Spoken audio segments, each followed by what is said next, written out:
that's the sexy part of what I do. You could call me a storyteller, but I'm more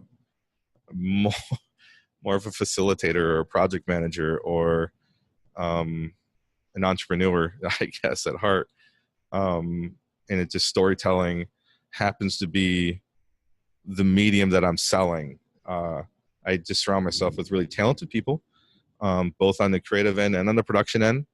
And I know what they're capable of, and I know my products. And it just so happens that this is our business, and this is where the business is trending, as well as in the video marketing and video spectrum of everything wants to be video.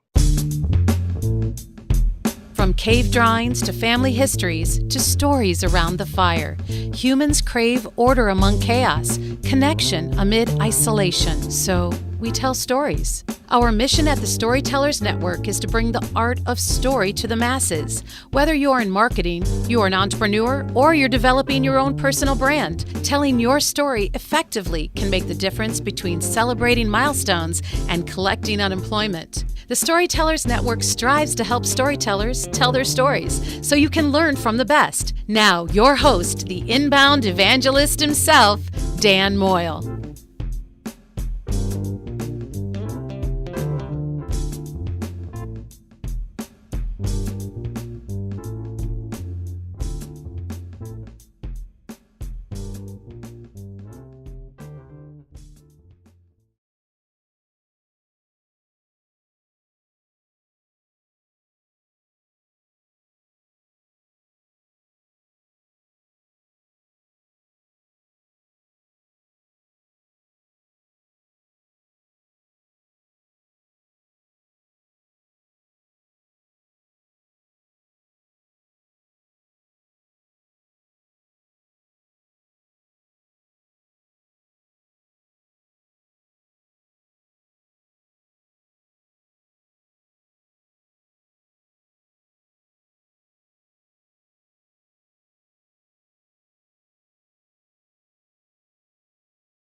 And welcome to the Storytellers Network podcast. I'm so glad you're joining me today.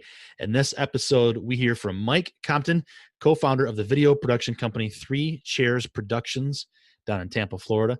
And also, as you'll hear somewhere else, they're opening up a new, kind of getting into a new market as well. But you'll hear about that. Before co-founding 3 Chairs Productions with his partner George, Mike was a communications and media production graduate from Michigan State University, a fellow Michigander. As a senior at MSU, this is so cool. Mike was actually able to get his first producing experience with Red Bull, producing their Lawn Shorts Student Film Festival. He actually produced the festival, and along with 5 other students, won the chance to produce a film within the festival. And for Mike, that was all she wrote as it goes. He knew what his calling was. And he left Michigan, his Michigan home base in 2001 to start a multimedia career in Tampa, Florida. Now, he and George help Tampa-based businesses and businesses around the country and nonprofits, marketing agencies, and more transform their business communications through creative video storytelling, which is why we're talking to Mike today in this, wrapping up this season of Video Storytellers. So, without further ado, let's get to the stories. So thanks for joining me, Mike. I appreciate you taking time and getting on the Storytellers Network, man. Yeah, no, thanks for having me. Definitely appreciate it, Dan. It's always been a good conversation. As I said in my intro, a fellow Michigander. However, you're not in Michigan. So where has your life taken you that you can tell a story from anywhere? Where are you at right now? So right now, this minute, I'm in Tampa, Florida, and it just started pouring. I don't know if you can hear it in the background. I do apologize. I'm not a soundproof, fancy studio like you got there. I'm more of a warehouse studio with a, photography would fall in love with our studio, but right. It's just pouring right now, and it just comes hard for like 15 minutes. Yeah. Then it goes away. However, Dan, I'll be in Gaylord, Michigan tomorrow this time. No kidding. Yeah, my little sister's getting married, and we're having a bit of a celebration up there in Gaylord. Very nice. Now, as the video guy professionally, do you get Yeah. that call of, hey, can you come do my wedding too from your little sister? You know what? It's funny. No, because every time I think that, why didn't she call me? And I get like a little huffy. And I'm like, oh, wait, no. I don't want to be working while everybody's playing. My best friend's the same way. I've shot a couple of their videos. One guy I still owe a video to. But yeah, nobody asked me. But I did get reached out to a local photographer actually in Tampa not too long ago for, hey, do I know anybody going into that business? Do I know anybody that, is in that business and wants clients and wants help? And so it comes at me. Weddings still come at me. Porn, not so much, but weddings definitely more often. Well, that's good that you graduated. I mean, that's good that you don't get that. Whatever. So I won't ask. Yeah, exactly. Right on, man. Exactly. Right on. So you really can tell a story from anywhere then. I mean, for Three Chairs, do you guys travel quite a bit, or is it mostly local in Tampa there? We're 5 years into it, Dan, and it's been, as of this year, more travel. Okay. We just took a team up to Nashville, and we're going to grow into the Nashville market next. We had our unofficial grand opening there. We had a little bit of a happy hour. We had a great response, and Nashville just seems to be a good fit for us in our model. So we're doing that. We did a shoot up there, like a corporate shoot, and then we kind of tag teamed our sales team, and we made a big family trip up. It was great.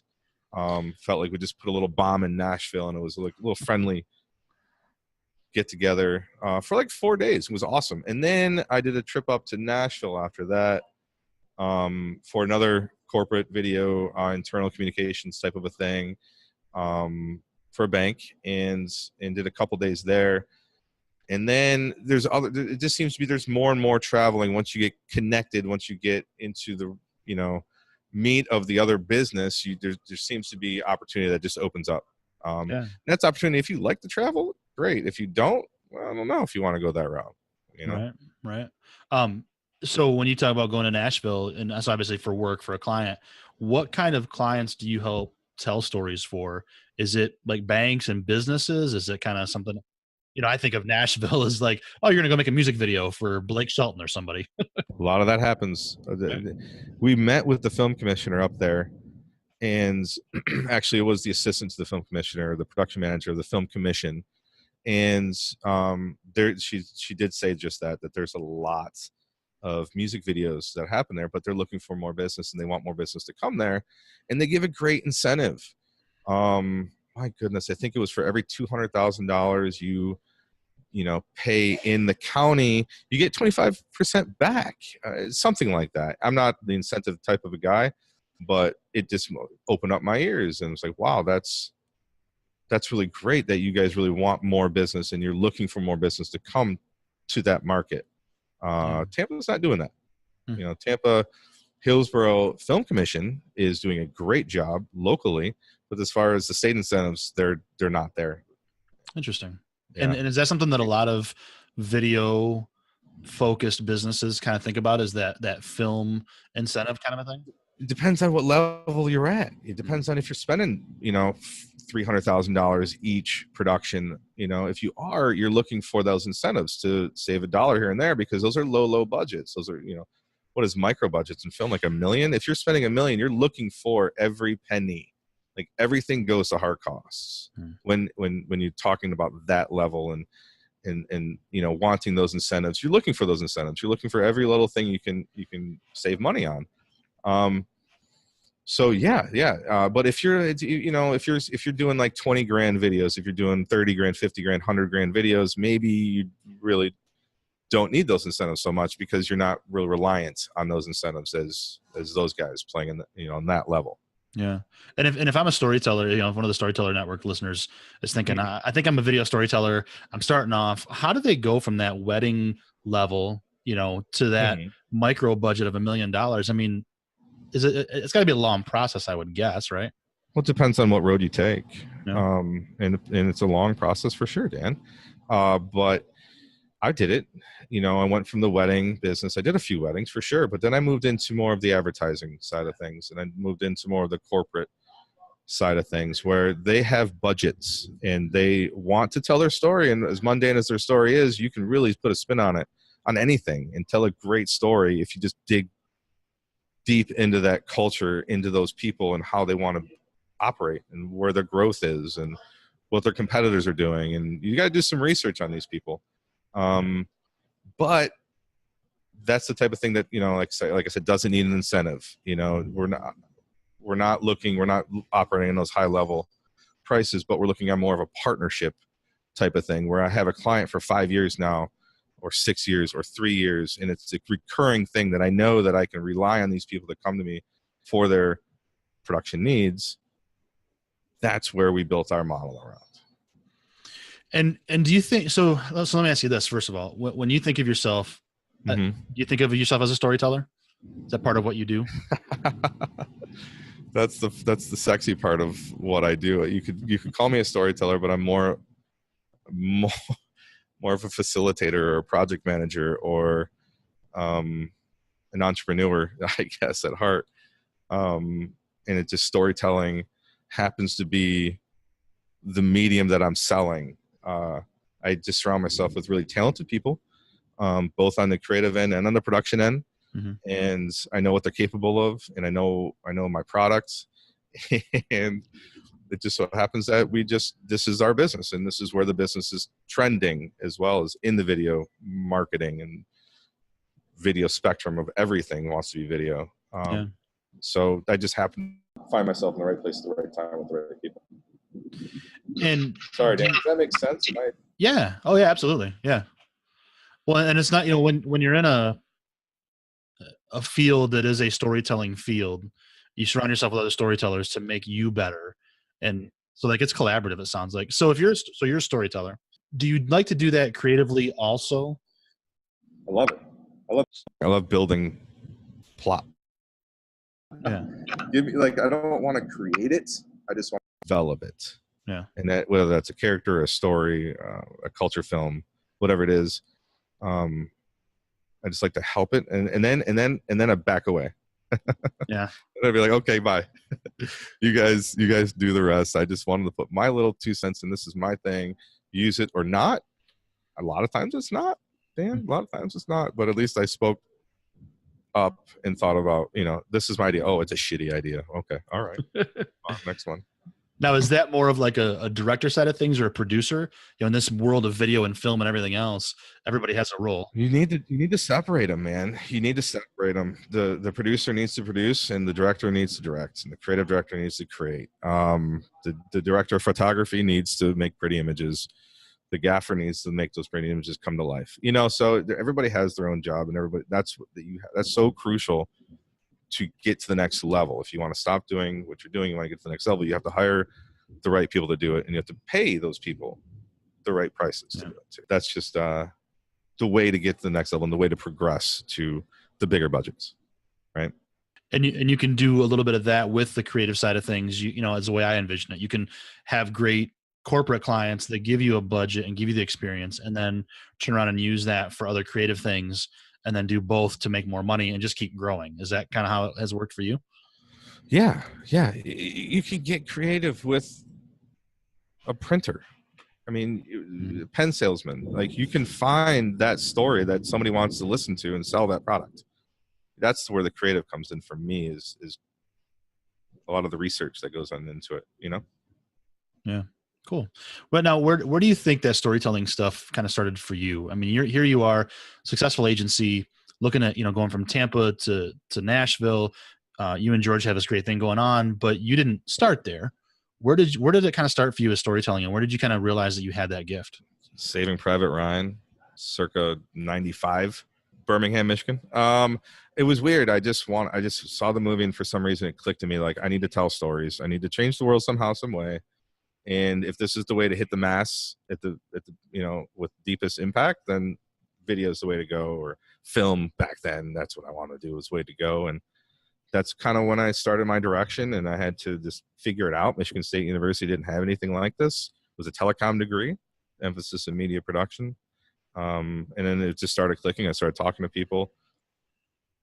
I failed the test, I'm sure. I turned around to the next guy behind me. I'm like, dang, that's hard. That guy walked me to my next internship, and I literally just decided that semester that I want, it's just all about timing and all about meeting the right people. And then I produced a film festival for Red Bull, and it was called Lawn Shorts, and I was able to oversee the whole festival. And then I did an alias and got my script in the festival. So now I was able to produce my film, manage the other student producers, find the students, find the judges. I mean, it was just fun to find a location, got paid to do it. And I'm like, I can't not do this now, and by this time it's my senior year. So I was like, oh shit. That's awesome. So take us back to that time of, I mean, it's had to be exciting working with Red Bull. Now, obviously, Red Bull is like one of the biggest brands in the world. I mean, what was that like as a college student to get cases of Red Bull sent to you? I mean, that's pretty awesome. That alone, I'm like, all right, I'm good. I mean, was that just like overwhelming? Like, holy shit, what did I get myself into? Or was that just like, yeah, I can do that? Pretty much. Yeah, no, it was overwhelming at first, because, it was like, watch what you wish for type of situation. I'm like, oh, I have to make this work. I'm getting paid and they're sending me Red Bull, and so it all, it just all worked out. I got my production, the company that I was interning at the time, Our Small Planet. Yeah, I hope he's still around. I got him the job to help oversee the production. So he, supplied the cameras, he supplied the audio, he supplied the edit, stations for the students to come in and edit. All that. It was awesome. So that kind of was there. And then I just had to find the students. And I just went from student class to class and to teacher and just kind of pamphlet it. And, like anything, if you work at it and you do the right thing and treat people the right way, it'll work out. And that's what happened. Yeah. I haven't talked about that in a long time. That's pretty awesome though. Now, did you start to think about like maybe live events rather than like the film production side of things? Or, I mean, it's two different ways to tell a story. Two different worlds. Yeah. It's always been video and film. So that was just a means to an end then, huh? Live events are tough, man. I you dabble every now and again in live events. Yeah. If there's the budget's right, yeah, let's talk about it.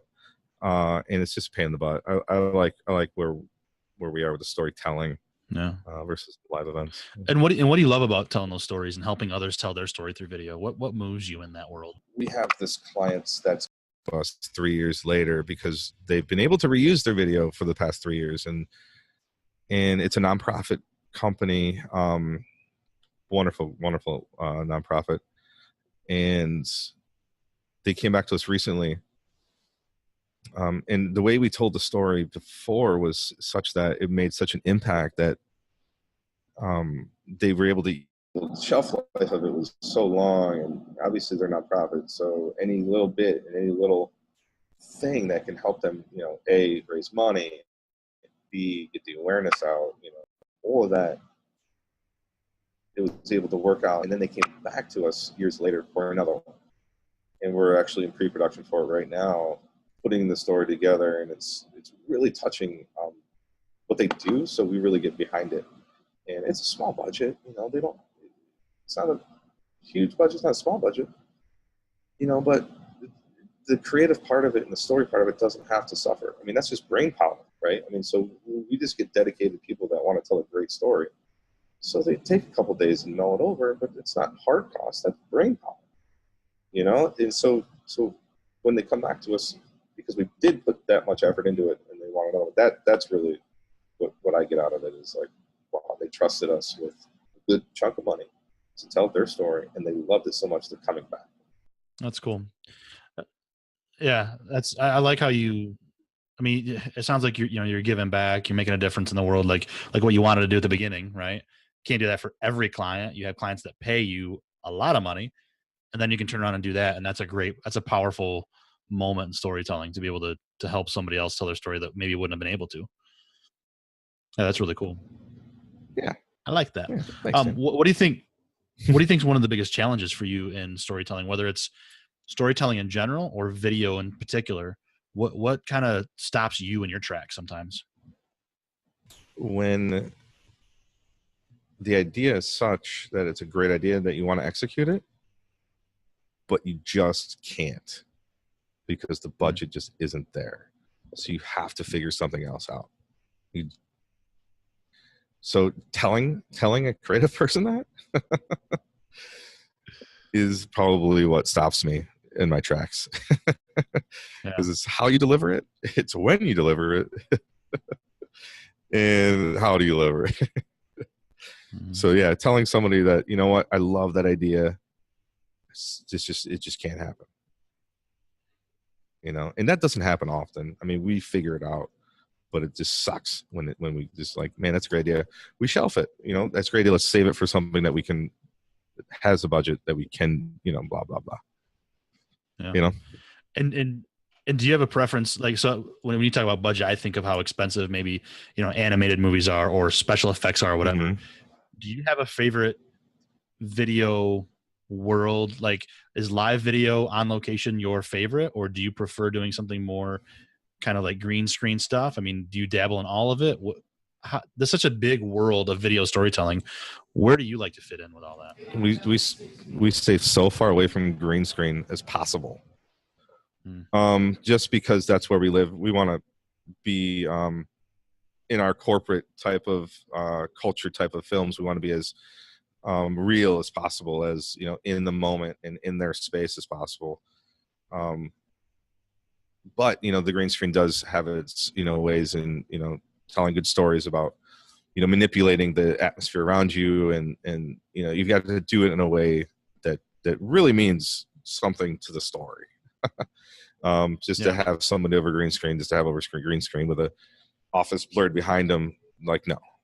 It's more authentic to the story if you're on location for me and you're telling it in person, even if it's actors, you know. Yeah.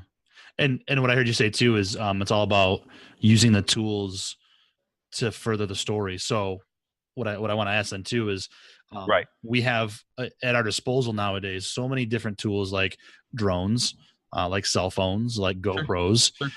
Mm-hmm. Is this kind of the same thing? Like, do you now that we have drones, do you want to use a drone in every video that you do, or is it just when it lends itself? At first I did. Yeah.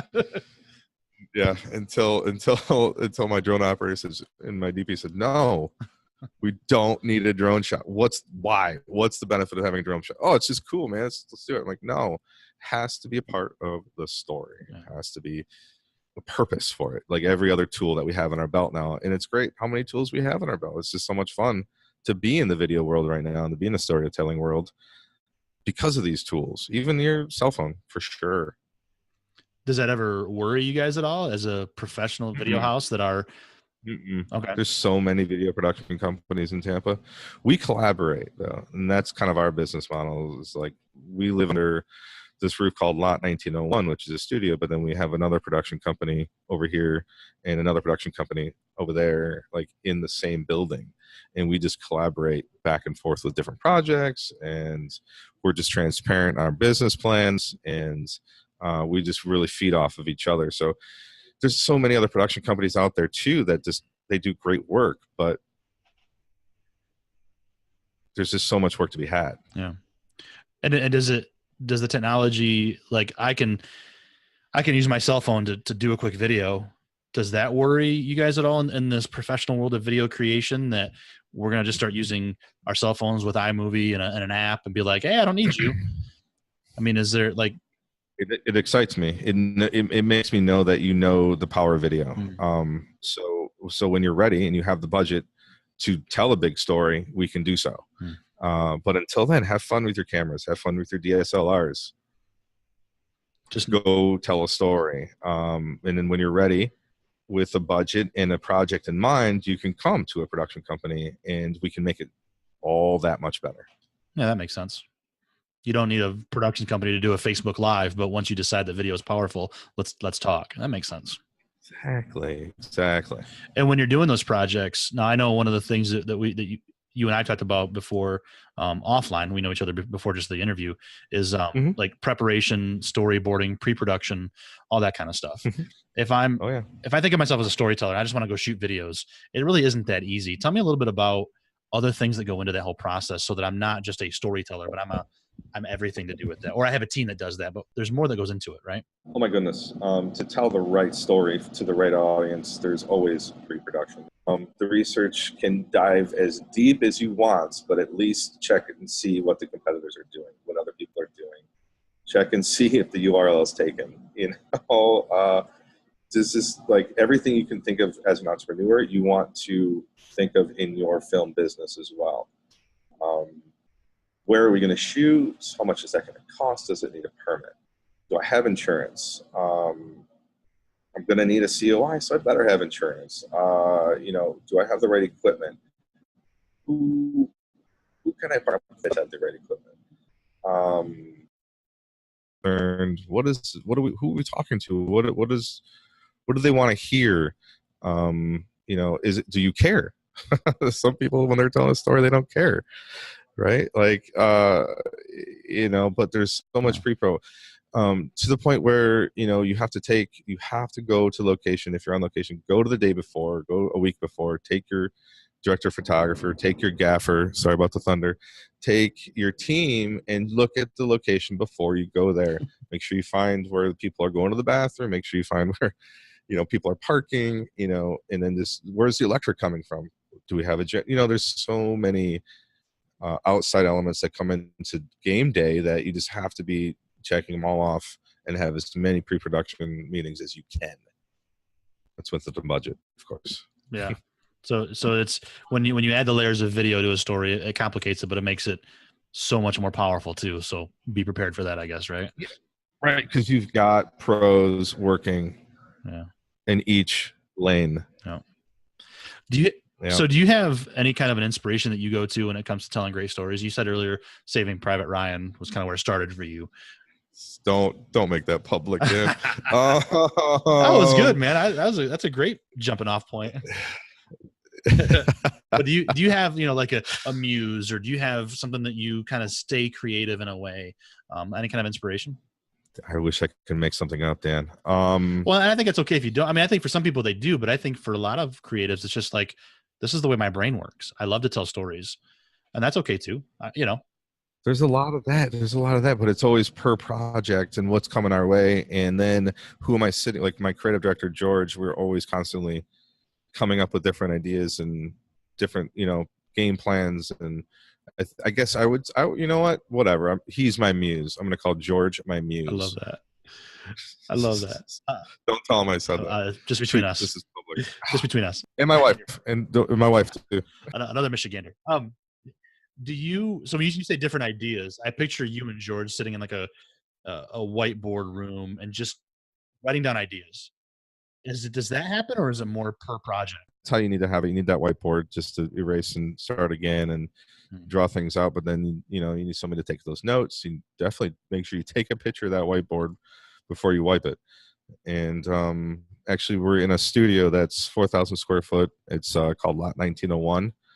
And we've got an Infinity White Psych over to the right, and then another group production company working over to the left, and some murals along the walls. It's a pretty cool little place in Ybor City. Invite you to come down, Dan. We can do this here live. That'd be fun. Absolutely.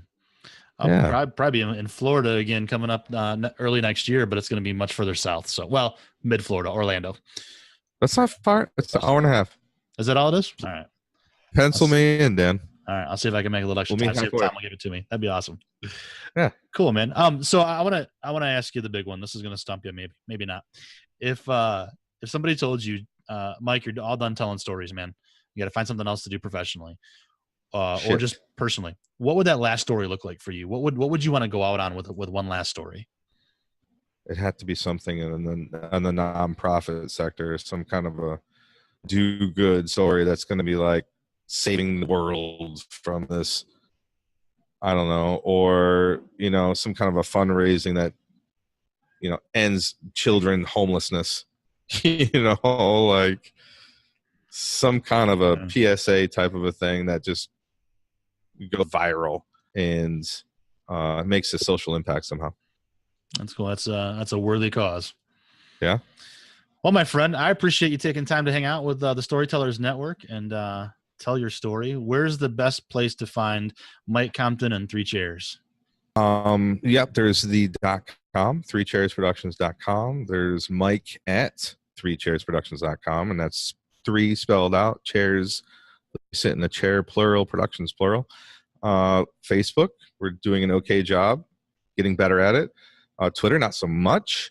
LinkedIn, getting better. We're all there on the social webs. And I would gladly start a conversation with anybody, actually, at any time. Thanks for the opportunity, Dan. Yeah, man, it was a lot of fun. I appreciate it. You learned a lot, man. Inspirational. Yeah, thanks, Dan. Talk to you soon.